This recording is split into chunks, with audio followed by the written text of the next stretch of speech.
Blog Talk Radio.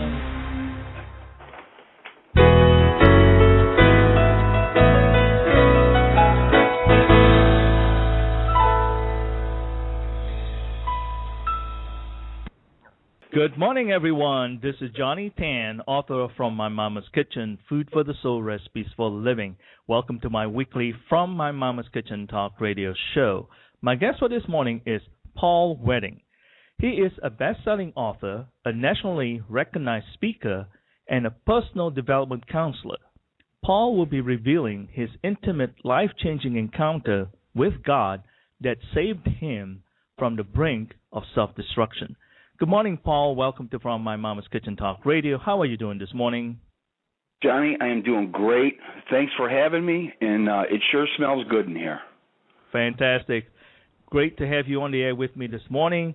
Your book, If You Only Knew What You Already Know, was an interesting read. Your story is very moving and compelling, so congratulations.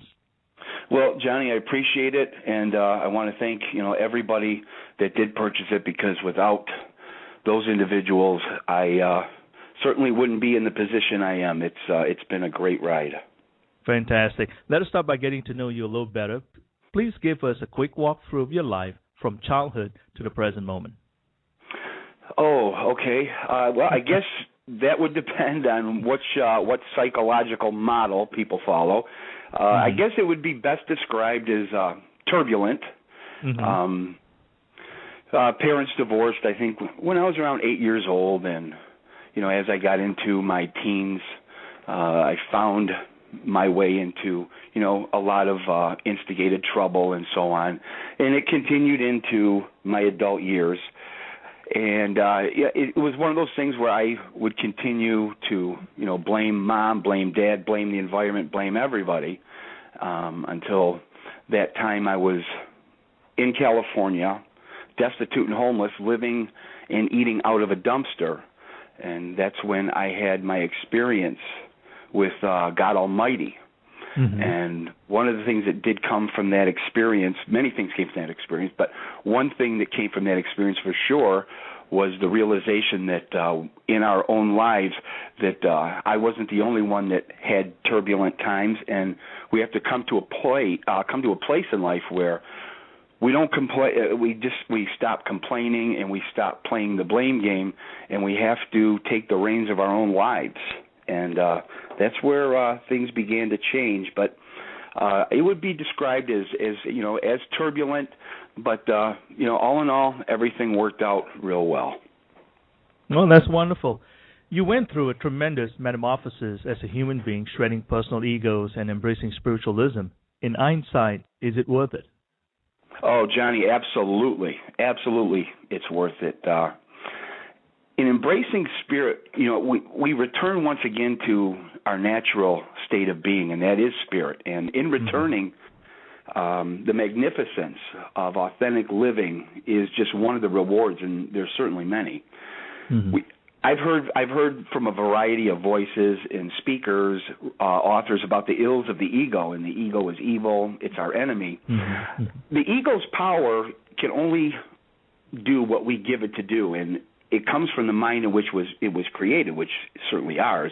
But I think the ego can be positive in that the idea to make it work for us rather than us working for it, and we accomplish this by learning how to harness or manage it. Mm-hmm. We accomplish that by shedding the false beliefs that come through ego, that false self, because individuals that do live through that ego, their focus is generally on themselves and what they want and what they need, and very rarely, if ever, does it focus on the needs and wants of other people. And the only thing that you can learn from the ego is nothing. So I believe that we need to learn how to harness that ego, because ego is important. I mean, we need to be confident when we're out to achieve something. Anything in life mm-hmm. that we want to achieve, we have to have a degree of confidence. So it's I think that it's something that we need to learn how to manage, because it can be a positive force in our lives. Very interesting. Well, your book speaks about the difference between religion and spirituality. Please enlighten us on the differences. Oh, boy, how much time do we have? Oh, boy, that's the age-old question. Johnny, it's often asked of me, is there room for religion and spirituality in this world? And the answer, sure, it's yes. Because religion succeeds where psychology fails.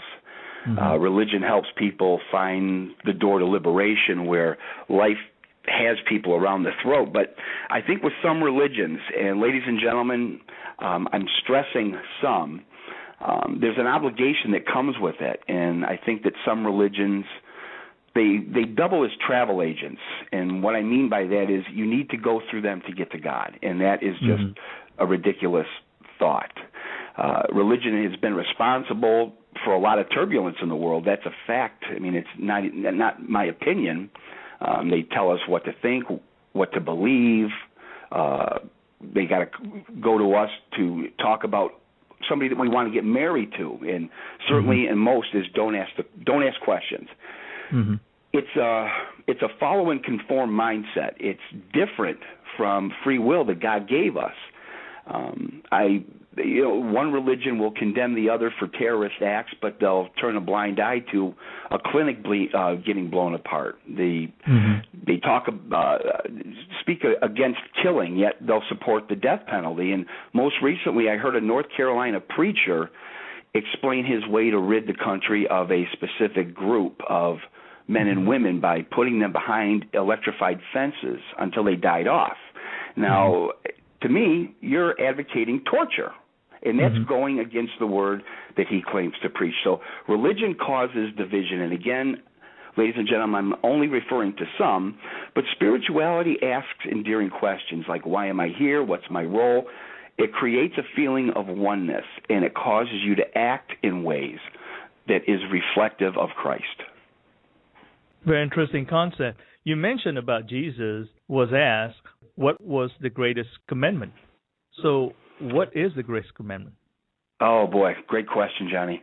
Yeah, Christ was asked this question, and he answered to love God with every fiber of your existence, and love as I have loved you. And those are very simple instructions. They're not hard to follow. They're not hard to understand. And I think at this time when that question was asked, this would have been the perfect time for Christ to answer that all commandments are the same, none have any greater weight than the next, but he didn't. He said that love is the greatest commandment, coming from the highest source that there is. So love is our greatest commandment, and it's not a suggestion. Even though love is unconditional, at the same time, people are making it to be conditional, don't you think? Oh, absolutely. Absolutely. I couldn't agree with you more. The thing, what you were talking about in terms of unconditional and conditional love, many times when somebody offers you their love, it does come with conditions. It comes with expectations, and that is a fault of the human condition. I know that it's like it's like along the lines of forgiveness.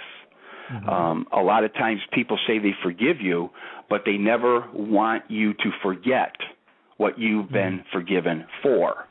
And that is just the opposite of what true forgiveness is. So, yes, you are absolutely right. When we give love, when we offer somebody our love, we do it on an unconditional basis, meaning that we do not expect anything in return. And not expecting in return, we get rewarded tenfold. Interesting. I really like the story about the 4 boyfriends. Please share that with us. Oh, that was a great story. And the one thing that I enjoyed about that story the most is as you read the story, you had absolutely no idea what the moral of the story was going to be until you actually got to the end. And what that story talked about, it was a parable, a fable of a girl that had 4 boyfriends. One she showered with riches and robes and so on, and she stepped down through these 4 boyfriends that she had when she became ill, and the 4th boyfriend was her body and outer possessions, down to the first boyfriend that she talked about in the story that she never paid much attention to. She didn't care about, because this boyfriend, the first boyfriend, was always there for her. And she began to take that first boyfriend for granted. But as she became ill, that first boyfriend stepped up and said, I will be there for you no matter what. And she came to the realization at that point that, boy, I should have taken better care of you while I was still healthy because everybody else is gone. And that first boyfriend that she's referring to is your soul. It's God. Because we just take God, I think we take God for granted too often. We fail in praising Him and thanking Him when things are going good in our lives. We want to take the credit for it. But when we begin to run into trouble, then we want to blame God for the struggles. So I think that story is real. It's a very poignant story. I really like that. I'm glad you asked me about that. Well, that's interesting. I thought you should share that because it's sort of something that we always take things for granted. We're not living in the present moment. We always kind of project the future, and of course, we always reminisce on the past. But sometimes what's in front of us, we tend to have the lack of appreciation about things. You are absolutely 100% right. Absolutely. And when you mention the past, that's very true because too many of us, we use the past as a measuring stick for future performance, what we're going to be able to accomplish in life. And we always have plenty of people around us that are more than happy to remind us of our past and what we failed in. And in achieving things in life, it doesn't matter where you've been, what you've done. None of these things matter. And I think that, you're right. We need to look to the future with a different set of eyes, for sure. You referred to Cicero, a Roman writer and philosopher's brilliant take on mankind, the 6 mistakes of men. Let us talk about these 6 mistakes and your insights on them. Oh, sure. It's funny, that paper was written over 2,500 years ago. And the idea behind the paper was Cicero wanted to instill morality, Greek morality, into his fellow Romans, which was not successful. But when you go through these 6 mistakes that Cicero wrote about over 2,500 years ago, and you see them today, we really haven't traveled too far in terms of human growth. I believe the first one, I believe, was the delusion that personal gain is made by crushing others. Today, when you look in the business world, for example, that philosophy is actually encouraged and embraced. That by walking over people and doing those types of things is how we get ahead by using other people to get to where it is we want to go. It creates competition rather than cooperation, and cooperation, as we all know, is the way to move up into a successful position, whatever you define as successful. But again, way too often we see people as paper towels. We want to use them to clean up life's messes and then discard them and grab another. But in the long run, we all know that that's not a philosophy that is going to work over the long haul. And that's really what we want to do in terms of our accomplishments, our achievements, is look at them over the long period. The second one is the tendency to worry about things that cannot be changed or corrected. Here's a big one, huh? Yep. I think that this is the worry is so ingrained in everybody, and we see it on TV. We've watched our parents worry, our grandparents worry. I think that with worry, we see it as some type of an accelerant to problem solving. But worry is really what? It's telling God that we're certain He cannot handle the future. And in worry, in my lectures or what have you, I always ask the question of people, when was the last time that you worried, and you worried so much that it solved your problem? And to this day, not one hand has gone up, because worry solves nothing. I have a complete CD set on this thought process of worry and how to manage it, because worry, I'll be brief here, but with worry, we have to look at the differences, worry and concern. Concern is a positive thing. Concern is constructive because it sees the situation from both sides. Where worry only sees it from one, and that's the absolute failure of whatever it is that we're looking at. And if we're seeing things from that perspective, we're not going to get anywhere, and we certainly cannot think constructively or in ways that are going to, bring about a positive result from the situation. The third is insisting that a thing is impossible because we cannot accomplish it. Again, this is something that is very prevalent today. Let's say in 1958, I don't think if you were to go to somebody in 1958 and tell them I have an idea for this thing called the World Wide Web, they'd laugh at you. Because if we can't see it ourselves, or we can't get our mind around it, then we just think that whatever it is that we're thinking about is impossible. But too often we carry this belief into our own lives and into the things that we really desire and really want in life. We just see it as impossible when God has told us all things are possible. Through me, all things are possible. So if all things are possible through him, what does that leave out? It leaves out absolutely nothing. Not only are things in life possible, they're inevitable if you follow a specific process, and there is a process to getting that. The other one is refusing to set aside trivial preferences. This is certainly one that is prevalent again today, and this is a classic example of ego.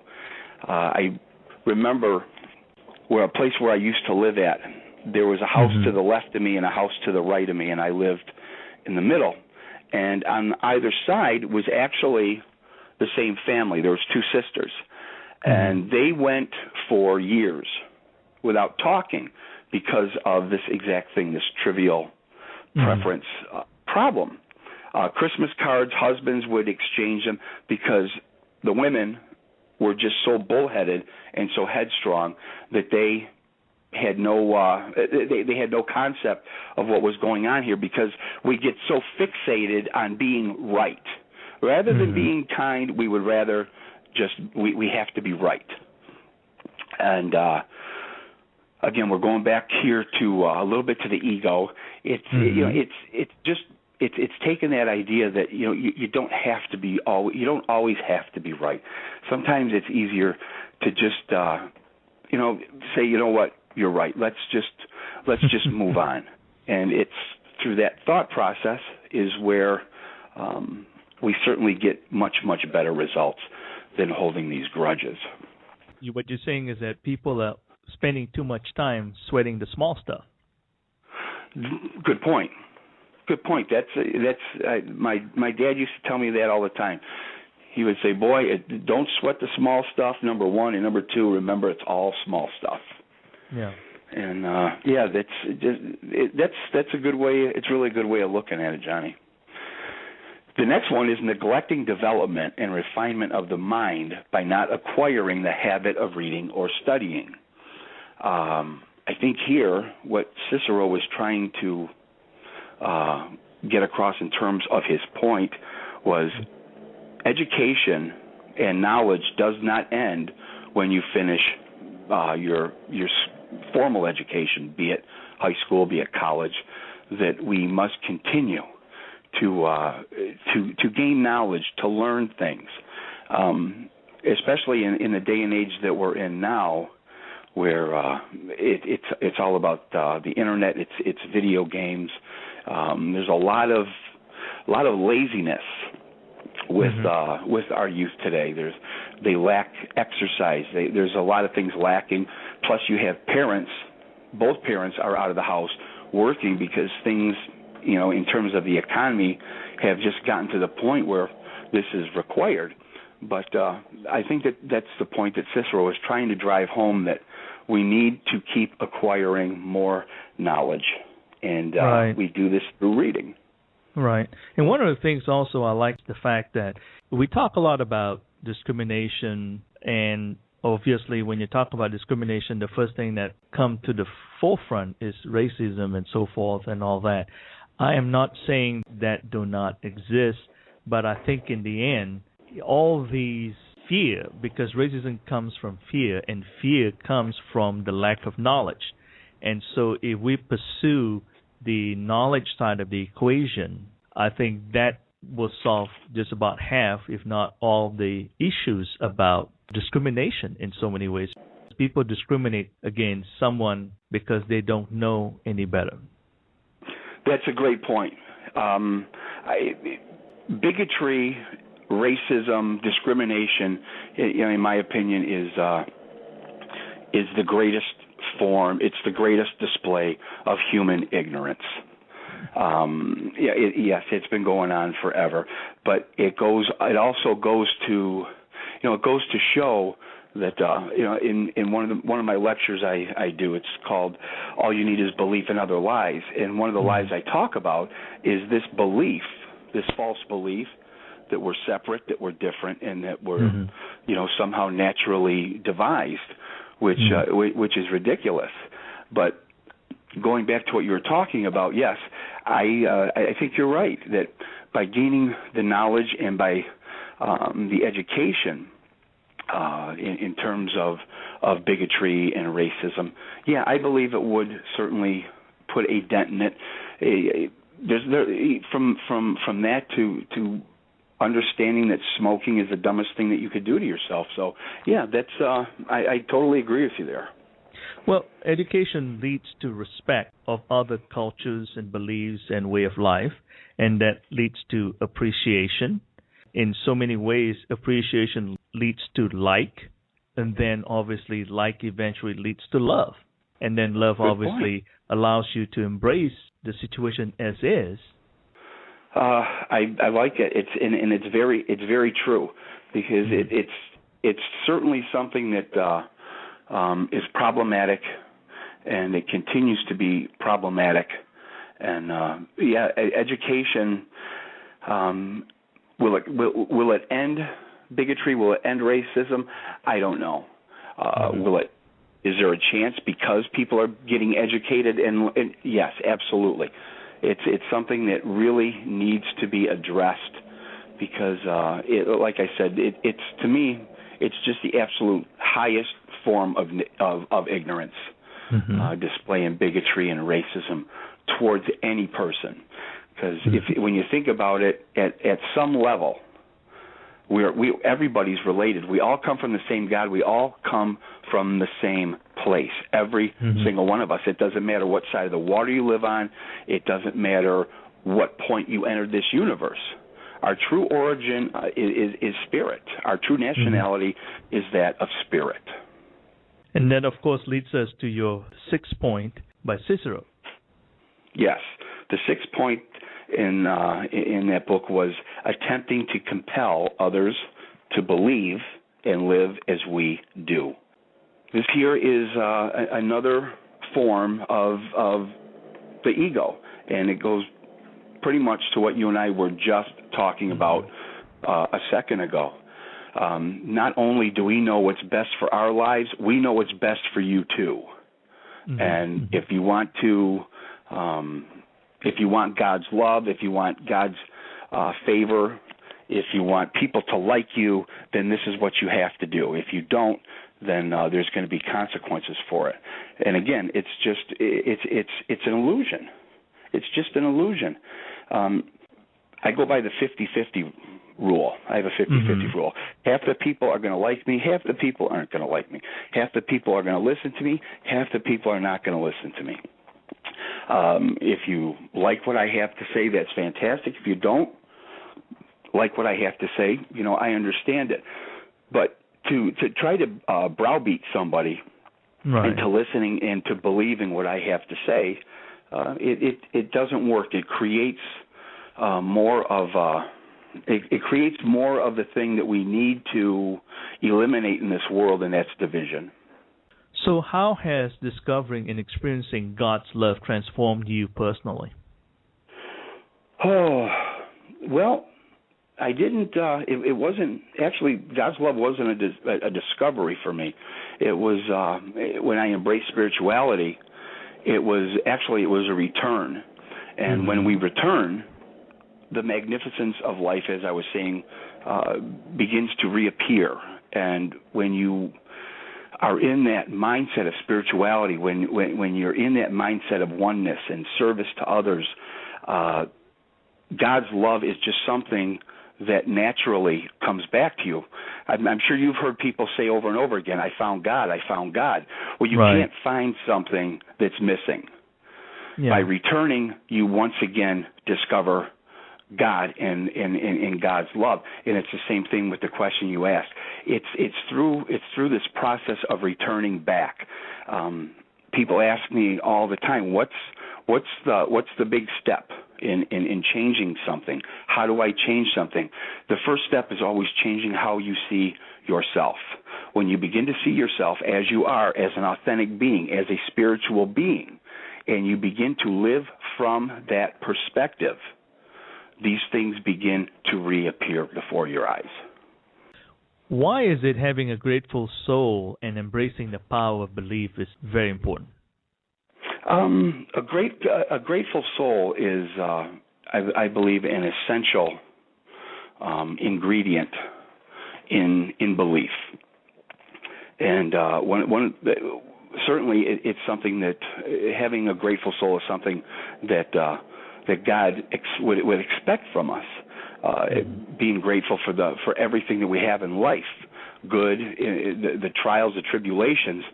Because when we experience those and we come through, that quote-unquote other side, that is something that will only reinforce our belief in who we are and what we can accomplish.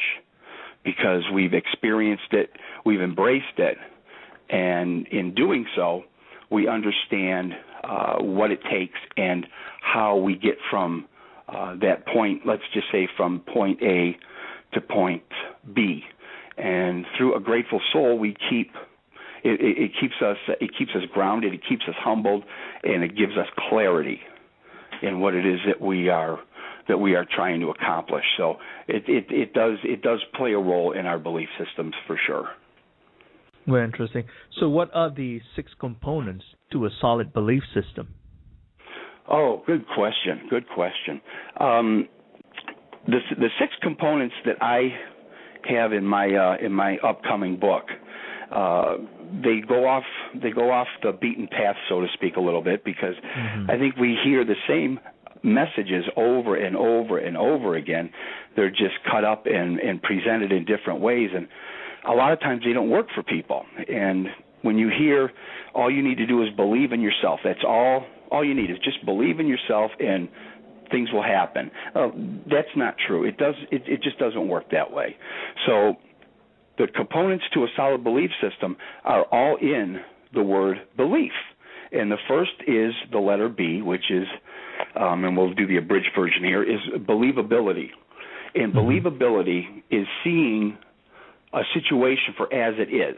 You have to see it from a perspective of truth, not from the perspective that that you want to see it yourself. The second is the letter E, which stands for ensured congruency. And ensured congruency is where our communication, both internal and external, match the desire that we have. We can't speak externally about the things that we want in life, but internally say to ourselves, there's no way I can do this. That's an incongruent message. Both the internal and external message have to match up exactly with what it is that we desire. The L stands for lasting. And what this is a creative visualization tour. William James, and I'm going to paraphrase here, said that if you can hold a picture in your mind of what it is that you want to be, and you can hold that picture long enough, you'll become exactly what you see. But you have to ask the question, can I hold that picture in my mind long enough to get to the point where I need to get to? So it's keeping that lasting image in your mind. And it's like the example I use. Do you know anybody that quit pursuing a driver's license because they messed up in driver's training a couple of times? And the typical answer is no, because I never have either. We all learn how to drive a car. Some are better than others. Some learn at different times, but eventually we all learn how to drive.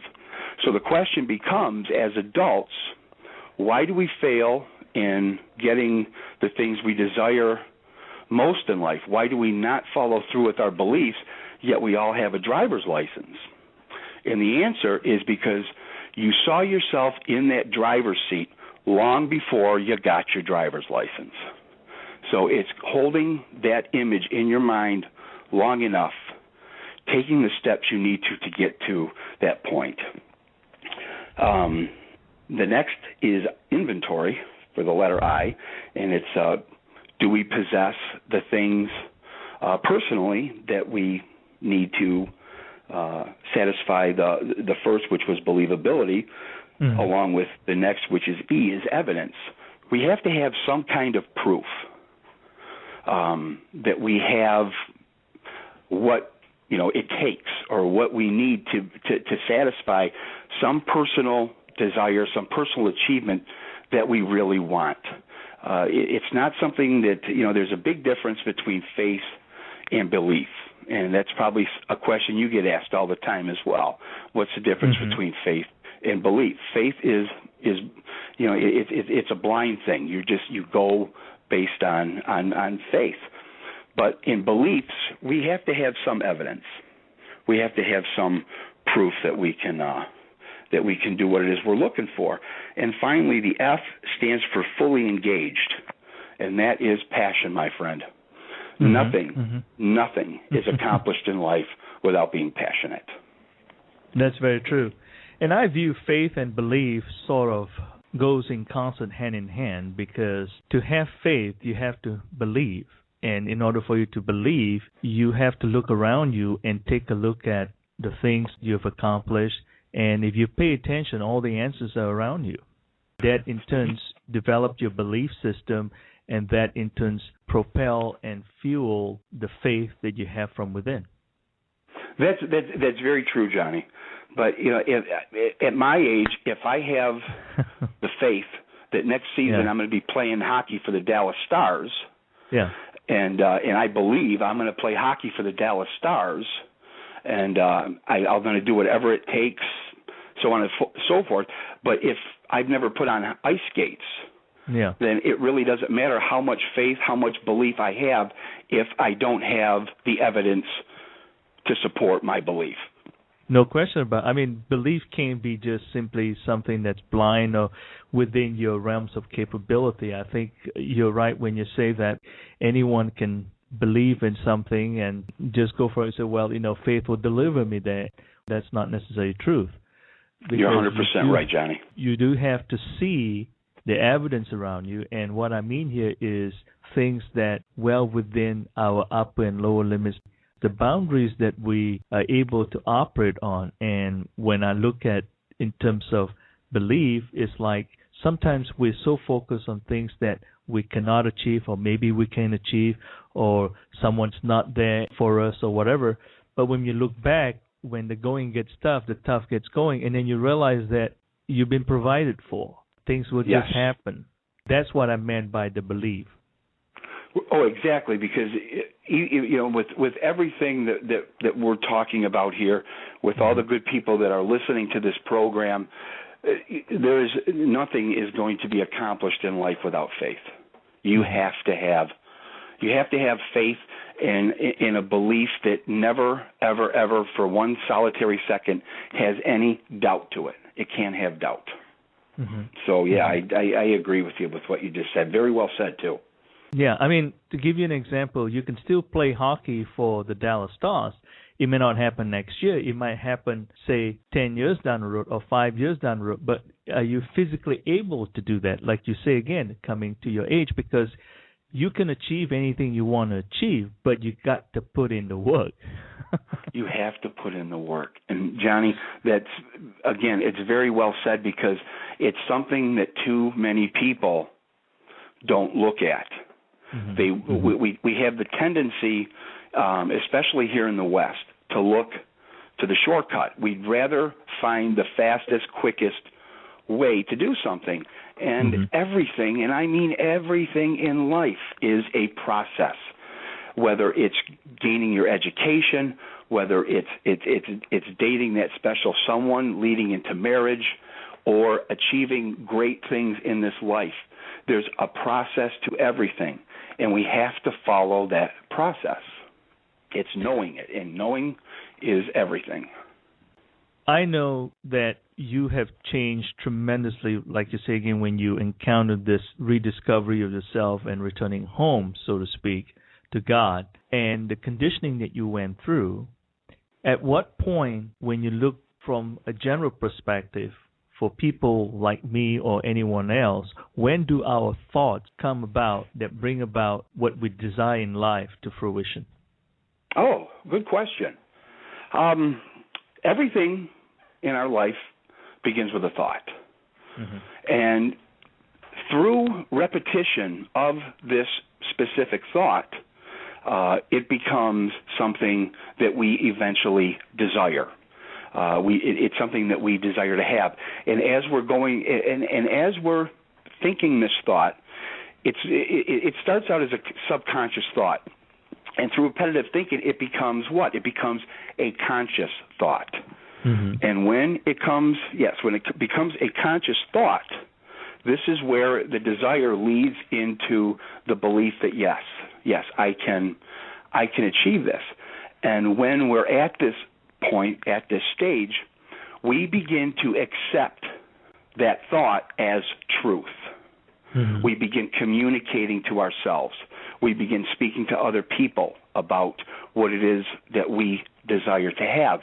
And from that point there, once we've accepted it as truth and we're congruent in what we're doing, then we take action on it. And you know as well as I do, if you don't take action on something, nothing is going to occur. I believe God is a God of action, and we need to be proactive. We need to take action as well. So when we accept this thought as truth, and then we begin to act on it, this is where we begin the process of bringing any vision in life to fruition. I refer to it as our true intention, our true desire, because we all have a true desire, but yet we have a competing desire. And this is where people often, they'll run into trouble. If you have a true desire to lose 20 pounds, but you just can't pass up a drive-through in the afternoon, this is a competing desire that is stronger than your true desire. So through this process of thought, desire, belief, action, intention, it's that process that you have to follow, and you have to follow it exactly. But there's nothing, again, going back to those 6 components that you and I just talked about, if those 6 components are in place and you follow those 6 components, I don't make a lot of promises to people. It's just an irresponsible thing for me to do. But I'll promise you this. You follow those 6 components and you follow them exactly how they're outlined, you will meet up with exactly it is that you desire. Very interesting. How have you helped others with your message of living life? Oh, boy. Well, I think through my experiences, I'm very open about where I've been and what has happened in my life. And I believe people do appreciate that because, we listen to our favorite speakers and so on. And I just don't, they appear to be real. And, we want everybody to be real. We want everybody to be genuine. But I think the one thing that I do is I'm very authentic and I'm very genuine. And I connect with everybody in my audience. But it's. I think the one thing that to answer your question is the collaboration. I think the collaboration is what people really connect with, because accomplishing things is a collaboration of self, higher self. It's a collaboration of God, and it's the process of taking action and what it is we want to accomplish, and you mix in some of these spiritual obligations and responsibilities that we have, and as we meet those, this is where the magic in life happens from. And people desire answers, and I think the one thing, especially in in the times that we live in right now, people want hope. They want something that they can hold on to, something that makes sense, something that has not been just repeated over and over and over again, and only to find out that it doesn't work. So you give people your best. You give people all you have, and you show people that you do truly care. And by helping enough people get the things that they want, you in turn get the things that you want. And by recognizing individuals for who they are and treating them for who they are, I think anybody can connect with anybody, because that's what you want to do. You want we all have that expectation, of being treated the same with love and decency and kindness. And when we hear that we're all created equal, well, we're all created equal in our desire to be prosperous, happy, healthy. And I think by connecting with people on the same level that you yourself are on, people really appreciate that. Are there specific topics you speak on that connects with the audience most? That's a good question. And when I'm talking about, one of the things that I talk about, and not so much anymore, but when I go through my early story of homelessness, and that day in the dumpster, and that moment in the kitchen at my mom's house, especially that moment in that kitchen at my mom's house was the beginning of the turning point. And the one thing that I hear a lot, because during lectures or seminars, because of time constraints, I don't have time to go through the entire story. But afterwards, I have people always coming up to me, say, you know what, I'd like to hear about what happened after that happened. What happened after that experience? So I think that it's my story and what transpired from that story, and where I am today in life, and the magic that God worked in my life. So I think that's probably the one area of my speaking that people are the most interested in. And as long as I'm happy with that. As long as we're talking about God and God smiling and people are learning something, then it's a good situation. What did you learn most from your personal journey? What I learned most from my personal journey? Wow, that is a good question. I think what I learned most on this journey is that we really are not different. That in my younger years, and I think for a lot of people, probably people just never took the time to stop to think about it, because we're conditioned to, with specific beliefs and certain things to follow, and eventually we come to the understanding that that's not true. It's false. So I think on my personal journey, I think the one thing that the biggest thing that I have learned is that we are all the same, that we're no different.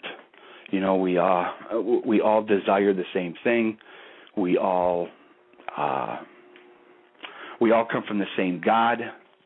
We all want the same things, and one day we are all going to return to the same God. And by coming to that realization and understanding and living through more of an authentic self, we can live from this perspective.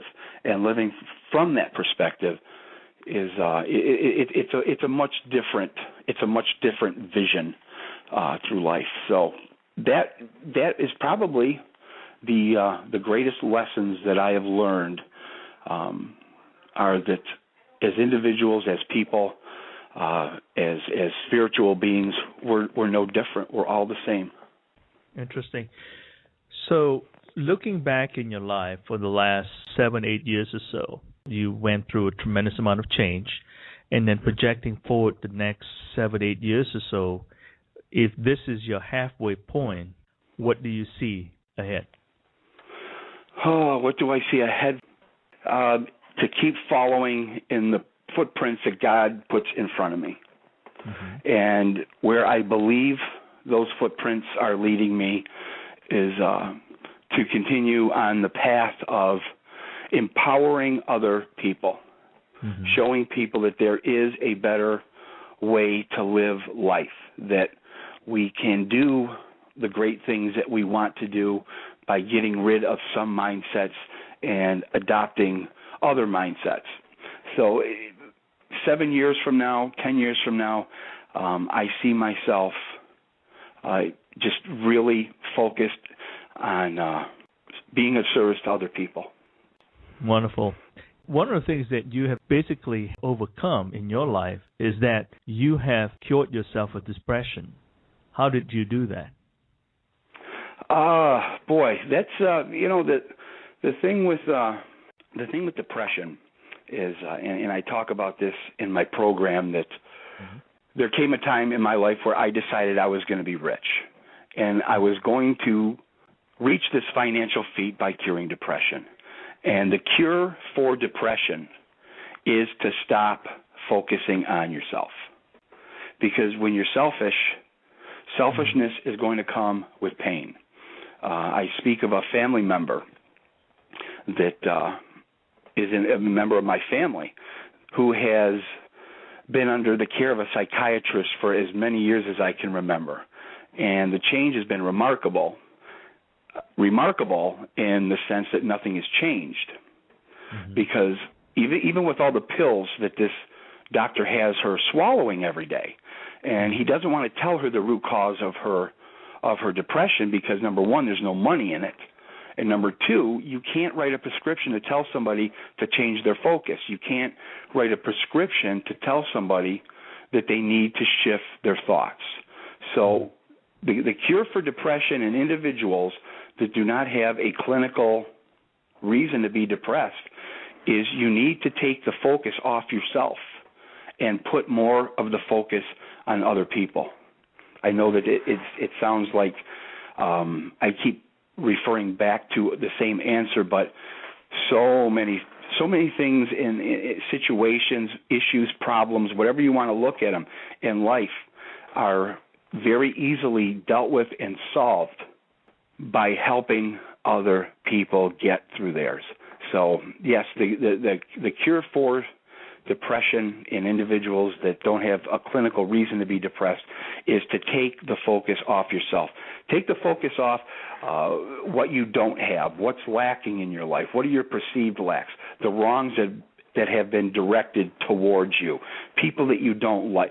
Lose all that. Just lose all that and begin to focus on other people. And you will be absolutely amazed, ladies and gentlemen, at what will happen by shifting that focus. That's very true. We live our life governed by two equal but separate forces, love and fear. When we let fear come in and be the dominant role, that's when we focus on ourselves. Boy, but you when are we so allow right. love to come into focus and be the dominant force, then we're focusing on others. Yes, I couldn't agree with you more, Johnny. I couldn't agree with you more.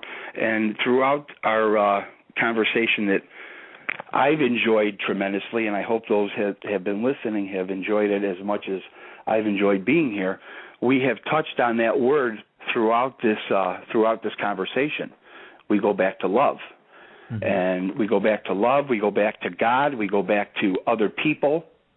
So those three things that have been mentioned often in this conversation: love, God, and other people. God, love, other people. Yeah. Very true. Where can someone go to buy your book, get more information about you, and keep up with your latest happenings? Oh, great. They can do that by going to www.paulwedding.com. If anybody is listening, has a question, or would like to talk to me about something that might be going on in their life or so on, I'd be more than happy to talk. So you can find all that information on my website. My wife Karen is currently updating my website, so it's much more accessible and user friendly. I have a channel on YouTube as well. My wife Karen took care of that. That's under Paul Wedding, author, speaker on YouTube. There's a couple of radio interviews that I hosted and a couple of clips of lectures that I've done. So thank you for allowing me to get that out there, Johnny. What's next for you?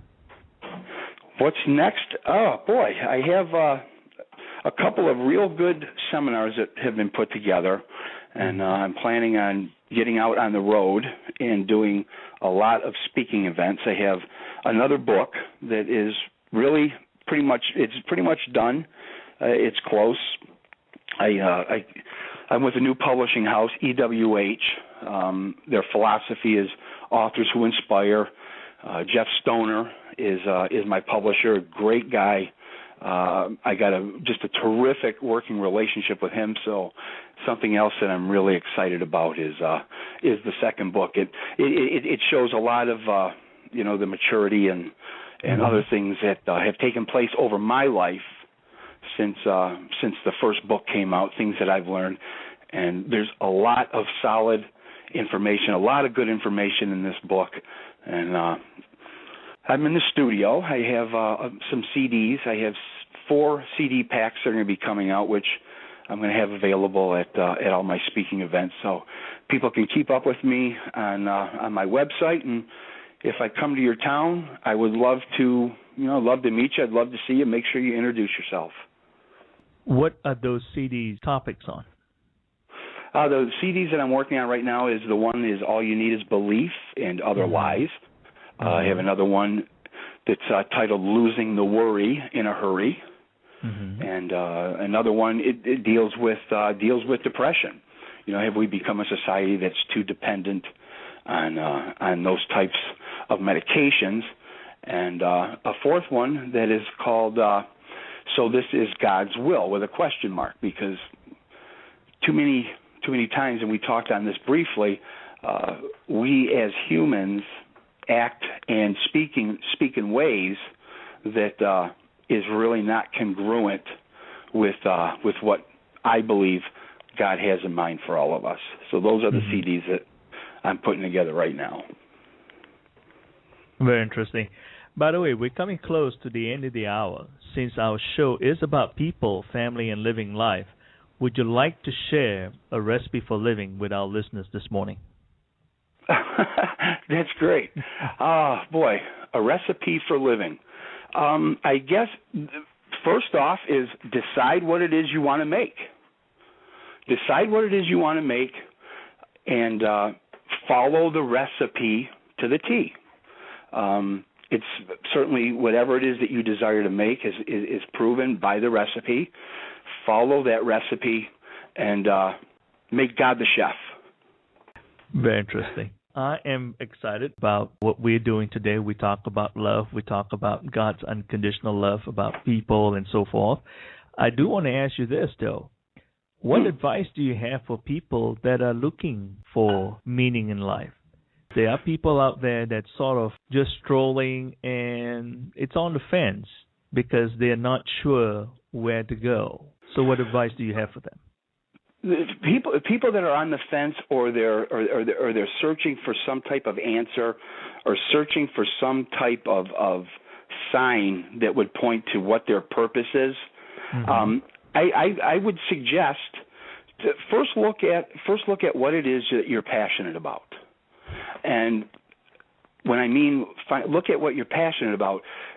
Too many times we hear people say, think back to your childhood, or think about this, think about that. Passion in life is not discovered through thought. Passion is a feeling. So we know what we're passionate about because of what excites us through feeling. I would suggest that. Think about or go back to what excites you, and find a cause that you want to invest some of your time in. If you're at a place where you're feeling down, there's all kinds of good reading material. I know that guys like Dr. Wayne Dyer has some tremendous reading material. Reading is a great thing to do, and after you read a little bit, take some time and reflect. Write down what it is that you've read. I'm big on journaling. I think that journaling is something that everybody should do, and this will get you. It'll at least get you to a point where you're beginning to feel and get an idea of what it is that you want to do. But in terms of answering that one question, people that are trying to discover their purpose, purpose is service of other people. That's our purpose here. That's why we are here. Fantastic. Well, Paul, thank you for the great recipe for living that you had shared with us earlier, and for spending this hour with me on From My Mama's Kitchen Talk Radio. To all our listeners, thank you for being with us. Please join me next Tuesday morning. My guests will be Mike Caffey and Mark Stevens. Mike is a Pulitzer Prize winner, political cartoonist, and Mark is a journalist and acclaimed author. They will be sharing a story about friendship regarding their late friend, Gary Riley, who earned posthumous Colorado Bestseller Award for his book series. For additional information about this show and future shows, please go to FMMKTalkRadio.com. Thank you for listening, and have a blessed week. Paul, thank you again, and have a blessed day. Johnny, thank you. Bye-bye.